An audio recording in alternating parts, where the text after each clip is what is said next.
അസ്സലാമലൈക്കും, നമസ്കാരം. Welcome to Jasna's cooking world. ഇന്നത്തെ റെസിപ്പി നല്ല ടേസ്റ്റി ആയിട്ടുള്ള ചെമ്മീൻ വെച്ചിട്ടുള്ളൊരു സ്നാക്കാണ്. അപ്പോൾ നമുക്കതെങ്ങനെ ഉണ്ടാക്കാൻ നോക്കാം. ആദ്യം തന്നെ നമുക്ക് ചെമ്മീൻ്റെ ഒരു മസാല റെഡിയാക്കി എടുക്കണം. അതിന് വേണ്ടിയിട്ട് ഞാൻ 200 ഗ്രാം ചെമ്മീനാണ് എടുത്തിട്ടുള്ളത്. ഞാൻ വലിയ ചെമ്മീനായ കാരണം അത് ക്ലീൻ ചെയ്ത ശേഷം അതൊന്ന് കട്ട് ചെയ്തിട്ടാണ് എടുത്തിട്ടുള്ളത്. ചെറിയ ചെമ്മീനാണെന്നുണ്ടെങ്കിൽ കട്ട് ചെയ്യേണ്ട ആവശ്യമില്ല, അതങ്ങനെ തന്നെ എടുക്കുക. അപ്പോൾ അത് നന്നായിട്ട് ക്ലീൻ ചെയ്ത് കഴുകി വെള്ളം കളഞ്ഞ് വെച്ചിട്ടുള്ള ചെമ്മീനാണ്. 200 ഗ്രാമാണുള്ളത്. പിന്നെ വേണ്ടത് ഒരു പൊട്ടാറ്റോ എടുത്തിട്ട് ചെറിയ ക്യൂബ്സാക്കി കട്ട് ചെയ്തിട്ട് ഒരു പകുതി വേവാക്കി വെച്ചിട്ടുള്ള പൊട്ടാറ്റോ ആണ്. ഇത് നമുക്കൊന്ന് ഫ്രൈ ആക്കി എടുക്കാനുള്ളതാണ്. ആദ്യം തന്നെ നമുക്ക് ഈ പൊട്ടാറ്റോ ഒന്ന് ഫ്രൈ ആക്കി എടുക്കാൻ വേണ്ടിയിട്ട് ഞാനൊരു പാനിലേക്ക് കുറച്ച് വെളിച്ചെണ്ണ ഒഴിച്ചു കൊടുത്തിട്ടുണ്ട്. ഓയിലായാലും കുഴപ്പമില്ല. ഇനി നമുക്ക് ഈ പൊട്ടാറ്റോ അതിലേക്ക് ഇടാം. ഇനി ഈ പൊട്ടാറ്റോ ഒക്കെ നന്നായിട്ട് ഫ്രൈ ആയി വരട്ടെ. നമ്മൾ പൊട്ടാറ്റോ എണ്ണയിൽ ഇട്ട് കൊടുക്കുന്ന സമയത്ത് അത് വേവിച്ചെടുത്ത വെള്ളം മുഴുവനായിട്ട് കളഞ്ഞിട്ട് വേണം എണ്ണയിലേക്ക് ഇട്ട് കൊടുക്കാനായിട്ട്. ഇപ്പോൾ ഏകദേശം ഇത് നന്നായിട്ട് ഫ്രൈ ആയി കിട്ടിയിട്ടുണ്ട്. ഞാനിത് മുഴുവനായിട്ട് എണ്ണയിൽ നിന്ന് കോരി മാറ്റുന്നുണ്ട്. ഇനി ഇതേ എണ്ണയിലാണ് നമ്മൾ മസാല റെഡിയാക്കി എടുക്കുന്നത്. അതിന് വേണ്ടിയിട്ട് നമുക്ക് ഇത്ര എണ്ണ വേണ്ട. അപ്പോൾ ഇതിന് ഞാൻ കുറച്ച് എണ്ണ കോരി മാറ്റിയ ശേഷം ഒരു 2 ടേബിൾ സ്പൂൺ എണ്ണ മതി നമുക്ക് ചെമ്മീൻ്റെ മസാല റെഡിയാക്കി എടുക്കാം. മസാല റെഡിയാക്കി എടുക്കാൻ വേണ്ടിയിട്ട് ഞാൻ 2 വലിയ ഉള്ളി ഇതുപോലെ കട്ട് ചെയ്ത് വെച്ചിട്ടുണ്ട്. ഇനി നമുക്കിത് എണ്ണയിലേക്ക് ഇട്ട് കൊടുക്കാം.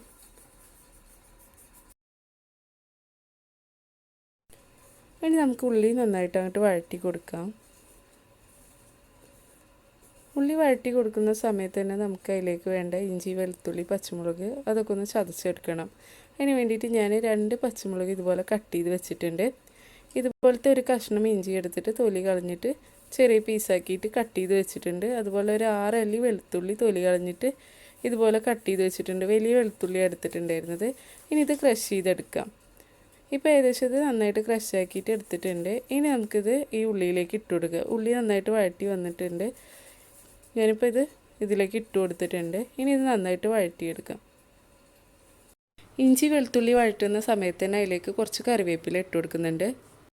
ഇപ്പോൾ ഇതൊക്കെ ഒന്ന് വഴറ്റി വന്നിട്ടുണ്ട്. ഇനി ഇതിലേക്ക് 1/2 ടീസ്പൂൺ മഞ്ഞൾപ്പൊടി ഇട്ട് കൊടുക്കുന്നുണ്ട്.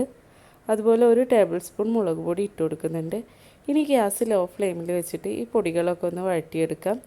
പൊടികളൊക്കെ ഒന്ന് എണ്ണയിൽ കിടന്നിട്ട് ഒന്ന് മുരിഞ്ഞു വരട്ടെ. ഒരു 2 മിനിറ്റ് കൊണ്ട് തന്നെ അതായി കിട്ടും. ഇനി ഇതിലേക്ക് നമുക്ക് ക്ലീൻ ചെയ്ത് വെച്ച ചെമ്മീൻ ഇട്ട് കൊടുക്കാം. ഞാൻ ചെറുതാക്കി കട്ട് ചെയ്തിട്ടുള്ള ചെമ്മീനാണ് ഇട്ട് കൊടുത്തിട്ടുള്ളത്. ഇനി അതിലേക്ക് നമ്മൾ ഇതുവരെ ഉപ്പ് ചേർത്ത് കൊടുത്തിട്ടില്ല. അപ്പോൾ ഈ ചെമ്മീനും മസാലയൊക്കെ ഒന്ന് മിക്സ് ആക്കിയ ശേഷം ആവശ്യത്തിനുള്ള ഉപ്പ് കൂടെ ഇട്ട് കൊടുക്കാം. ചെമ്മീനും മസാലയും നന്നായിട്ട് മിക്സായി കിട്ടിയിട്ടുണ്ട്.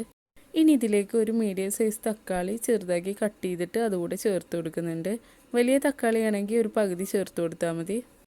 ഇനി ഇതൊന്ന് ഇളക്കി കൊടുത്ത ശേഷം ഒരു 5 മിനിറ്റ് ഇത് മൂടി വെച്ചിട്ടൊന്ന് വേവിച്ചെടുക്കാം. അങ്ങനെ 5 മിനിറ്റ് കഴിഞ്ഞ ശേഷം ഞാനിത് തുറന്നിട്ടുണ്ട്. ഇപ്പോൾ ചെമ്മീനും തക്കാളിയും എല്ലാം നല്ല കറക്റ്റായിട്ട് വെന്തിട്ടിരിക്കുന്നുണ്ട്. ഇനി ഇതൊന്ന് ഇളക്കി കൊടുത്ത ശേഷം ഗ്യാസ് ഓഫ് ചെയ്തിടാം. എന്നിട്ട് അതിലേക്ക് നമ്മൾ നേരത്തെ ഫ്രൈ ആക്കി വെച്ച ഉരുളക്കിഴങ്ങ് ഇട്ട് കൊടുക്കണം. ഉരുളക്കിഴങ്ങ് ഇട്ടിട്ടൊന്ന് ഇളക്കി കൊടുത്ത ശേഷം നമുക്കിത് ഒരു സൈഡിലേക്ക് മാറ്റി വെക്കാം. ഇനി നമുക്കിതിൻ്റെ മാവ് റെഡിയാക്കി എടുക്കണം. അതിന് വേണ്ടിയിട്ട് 250 ml കപ്പിന് 2 കപ്പ് അരിപ്പൊടിയാണ് എടുത്തിട്ടുള്ളത്. അതേ കപ്പിൽ തന്നെയാണ് നമ്മൾ വെള്ളം അളക്കുന്നത്. ഞാനിപ്പോൾ 250 ml കപ്പിന് ഒരു 3.5 കപ്പ് വെള്ളമാണ് 2 കപ്പ് അരിപ്പൊടിക്ക് വേണ്ടി എടുത്തിട്ടുള്ളത്. ഈ വെള്ളം ഒന്ന് തിളച്ച് നമ്മൾ പത്തിരിക്കൊക്കെ പൊടി വാട്ടി കുഴക്കുന്ന പോലെ വെള്ളം ഒന്ന് തിളച്ച് വന്ന ശേഷം അതിലേക്ക് നമുക്ക് പൊടി ഇട്ട് കൊടുക്കണം.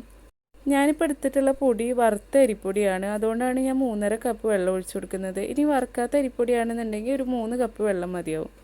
വെള്ളം തിളക്കുന്ന സമയത്ത് ഞാൻ ഒരു പകുതി തേങ്ങ, അതുപോലെ 3 ചെറിയുള്ളി, 1 ടീസ്പൂൺ വലിയ ജീരകവും കൂടെ എടുത്തിട്ട് മിക്സിയിലിട്ടിട്ട് വെള്ളം ചേർക്കാതെ ഒന്ന് മിക്സിയിൽ അരച്ചെടുത്തിട്ടുള്ളതാണ്. ഇനി ഈ കൂട്ട് നമുക്ക് വെള്ളത്തിലേക്ക് ഇട്ട് കൊടുക്കുന്നുണ്ട്. ഇനി ഇതിലേക്ക് ആവശ്യത്തിനുള്ള ഉപ്പ് കൂടെ ഇട്ട് കൊടുക്കാം. ഇപ്പോൾ ഇതാ തേങ്ങയും വെള്ളമൊക്കെ നന്നായിട്ട് തിളച്ച് വന്നിട്ടുണ്ട്. ഇനി ഗ്യാസ് ലോ ഫ്ലെയിമിൽ വെച്ചിട്ട് ഈ പൊടി മുഴുവനായിട്ട് ഇതിലേക്ക് ഇട്ടിട്ട് നന്നായിട്ട് ഇളക്കി കൊടുക്കാം. പത്തിരിക്കൊക്കെ പൊടി വാട്ടി എടുക്കുന്ന അതേപോലെ തന്നെയാണ് ഗ്യാസ് ലോ ഫ്ലെയിമിൽ വെച്ചിട്ട് ഒരു 5 മിനിറ്റ് നന്നായിട്ട് അങ്ങോട്ട് ഇളക്കി കൊടുത്ത് പൊടി നന്നായിട്ട് അങ്ങോട്ട് വാട്ടിയെടുക്കാം. ഇതുപോലെ അങ്ങോട്ട് ചെയ്യാം. ഇപ്പോൾ ഇത് റെഡി ആയിട്ടുണ്ട്. ഞാൻ ഗ്യാസ് ഓഫ് ചെയ്തിടുന്നുണ്ട്. മാവൊന്ന് ചൂടാറിയ ശേഷം ഞാൻ പകുതി മാവ് എടുത്തിട്ട് ഒരു പ്ലേറ്റിലിട്ടിട്ട് നന്നായിട്ട് അങ്ങോട്ട് കുഴച്ചെടുക്കുന്നുണ്ട്. ഇതുപോലെ ബാക്കിയുള്ള മാവ് നമുക്ക് കുഴച്ചെടുക്കാം. ഒന്ന് ചൂടാറിയ ശേഷം കൈ വെച്ചിട്ട് ഇതുപോലെ അങ്ങോട്ട് നന്നായിട്ട് അങ്ങോട്ട് കുഴച്ചെടുത്താൽ മതി. ഇതുപോലെ ബാക്കിയുള്ള മാവും കുഴച്ചെടുക്കാം. അങ്ങനെ നമ്മൾ മാവെല്ലാം കുഴച്ച് വെച്ചിട്ടുണ്ട്. അതുപോലെ ചെമ്മീൻ്റെ മസാല ഞാനൊരു ബൗളിലേക്ക് മാറ്റിയിട്ടുണ്ട്. ഇനി നമുക്കിത് റെഡിയാക്കി എടുക്കുന്നത് എങ്ങനെയാണെന്ന് നോക്കാം. ഇനി ഇത് റെഡിയാക്കി എടുക്കാൻ വേണ്ടിയിട്ട് മാവിൽ നിന്ന് കുറച്ച് മാവ് കയ്യിലെടുത്തിട്ട് നന്നായിട്ട് അങ്ങോട്ട് ഉരുട്ടി കൊടുക്കുക. നമ്മുടെ ചപ്പാത്തി മാവിനേക്കാൾ കുറച്ച് വലുപ്പത്തിൽ തന്നെ മാവ് എടുക്കുക. കൈ വെച്ചിട്ട് നന്നായിട്ട് ഉരുട്ടി കൊടുത്ത ശേഷം ഇതുപോലെ അങ്ങോട്ട് പ്രസ് ചെയ്തിട്ട് ഒരു ചെറിയ കുഴി പോലെ ആക്കി കൊടുക്കുക. നമ്മുടെ ഈ ഫില്ലിങ്, ചെമ്മീൻ്റെ ഈ ഫില്ലിങ് വെക്കാൻ വേണ്ടിയിട്ട് ചെറിയൊരു കുഴി പോലെ ആക്കി കൊടുത്തിട്ടുണ്ട്. ഇനി ഇതിൻ്റെ ഉള്ളിലേക്ക് കുറച്ച് ചെമ്മീൻ്റെ ഈ മസാല വെച്ച് കൊടുക്കാം. ഒരുപാട് വെച്ച് കൊടുക്കണ്ട, അപ്പോൾ നമ്മുടെ മാവ് പൊട്ടിപ്പോവും. അതുകൊണ്ട് കുറച്ച് മാത്രം വെച്ച് കൊടുത്താൽ മതി. എന്നിട്ട് അത് നന്നായിട്ട് ഉള്ളിലേക്ക് അങ്ങോട്ട് പ്രസ്സാക്കി കൊടുക്കുക കൈ വെച്ചിട്ട്. ഇനി നമ്മൾ ഉന്നക്കായൊക്കെ ചെയ്തെടുക്കുന്ന പോലെ അത് രണ്ട് സൈഡും കൂടെ അങ്ങോട്ട് ഒട്ടിച്ചു കൊടുക്കുക. ഇതുപോലെ അങ്ങോട്ട് ഒട്ടിച്ചു കൊടുക്കുക. എന്നിട്ട് എല്ലാ സൈഡും ഇതുപോലെ അങ്ങോട്ട് ചെയ്തെടുക്കാം. വിട്ടിട്ടുള്ള ഭാഗമൊക്കെ നന്നായിട്ട് അങ്ങോട്ട് ഒട്ടിച്ചു കൊടുക്കുക. ഇനി ഇത് കൈയുടെ ഉള്ളിൽ വെച്ചിട്ട് നന്നായിട്ടൊന്ന് ഷേപ്പാക്കി കൊടുക്കുക. നമ്മൾ ഉന്നക്കായൊക്കെ ചെയ്തെടുക്കുന്ന പോലെ കൈയുടെ ഉള്ളിൽ വെച്ചിട്ടൊന്ന് ഷേപ്പാക്കി കൊടുക്കണം. ഇതുപോലെ അങ്ങോട്ട് എല്ലാ സൈഡും ഒന്ന് ഒട്ടിച്ച ശേഷം കൈ വെച്ചിട്ട് ഇതുപോലെ അങ്ങോട്ട് ഒന്ന് ഷേപ്പാക്കി എടുക്കാം. ഇപ്പോൾ നല്ല കറക്റ്റായിട്ട് കിട്ടിയിട്ടുണ്ട്. ഇത് റെഡി ആയിട്ടുണ്ട്. ഇതിനി ഒരു ഫോർക്ക് വെച്ചിട്ട് ഇതുപോലെ ഇങ്ങനെ ഒന്ന് പ്രസ്സാക്കി കൊടുക്കണം. അപ്പോൾ ഈ മാവ് നമ്മൾ എണ്ണയിലിടുന്ന സമയത്ത് ഒട്ടും വിട്ടു പോവില്ല, അതുപോലെ പൊട്ടിയൊന്നും പോവില്ല.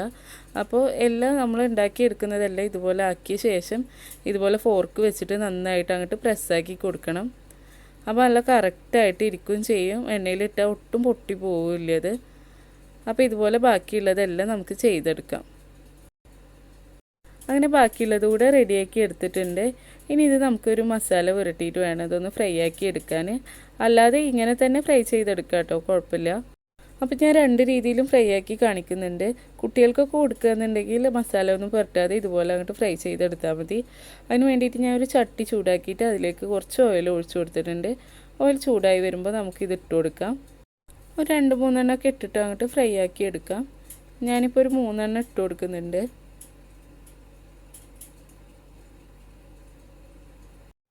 2-3 മിനിറ്റ് കൊണ്ട് തന്നെ ഇത് ഒരു സൈഡ് ആയി കിട്ടും. ഇനി ഇതൊന്ന് മറിച്ചിട്ടിട്ട് 2 സൈഡും ഇതുപോലെ അങ്ങോട്ട് ഫ്രൈ ആക്കി എടുക്കാം. അങ്ങനെ ഇതാ 2 സൈഡും ഫ്രൈ ആയി കിട്ടിയിട്ടുണ്ട്. ഇനി നമുക്ക് എണ്ണയിൽ നിന്ന് കോരി മാറ്റാം. എണ്ണയെല്ലാം കളഞ്ഞിട്ട് ഒരു പ്ലേറ്റിലേക്ക് ഇട്ട് വെക്കാം. ഇനി നമുക്കിത് മസാല പുരട്ടിയിട്ട് എങ്ങനെ ഫ്രൈ ആക്കാൻ നോക്കാം. അതിന് വേണ്ടിയിട്ട് ഒരു 1/4 ടീസ്പൂൺ മഞ്ഞൾപ്പൊടി, 1 ടീസ്പൂൺ മുളക് പൊടി, ആവശ്യത്തിനുള്ള ഉപ്പ് കൂടെ ഇട്ട് കൊടുത്തിട്ടുണ്ട്. ഇനി ഇതിലേക്ക് 1 ടീസ്പൂൺ അരിപ്പൊടിയും അതുപോലെ 4 ടേബിൾ സ്പൂൺ വെള്ളവും കൂടെ ഒഴിച്ചിട്ട് ഇത് നന്നായിട്ട് അങ്ങോട്ട് മിക്സാക്കി എടുക്കുന്നുണ്ട്. ഇനി ഈ മുളക് പൊടിയുടെ ഈ കൂട്ടിലേക്ക് നമ്മുടെ നേരത്തെ ചെമ്മീൻ്റെ ഫില്ലിങ്ങൊക്കെ വെച്ച് നിറച്ച് വെച്ച മാവ് മുക്കിയിട്ട് ഇതുപോലെ അങ്ങോട്ട് ഫ്രൈ ആക്കി എടുക്കാം. ഇതുപോലെ മുക്കി വെച്ചിട്ട് എണ്ണയിലേക്ക് ഇട്ട് കൊടുക്കാം. ഇനി ഇത് 2 സൈഡും ഒന്ന് ഫ്രൈ ആയി വരുന്നവരെ വെയിറ്റ് ചെയ്യാം.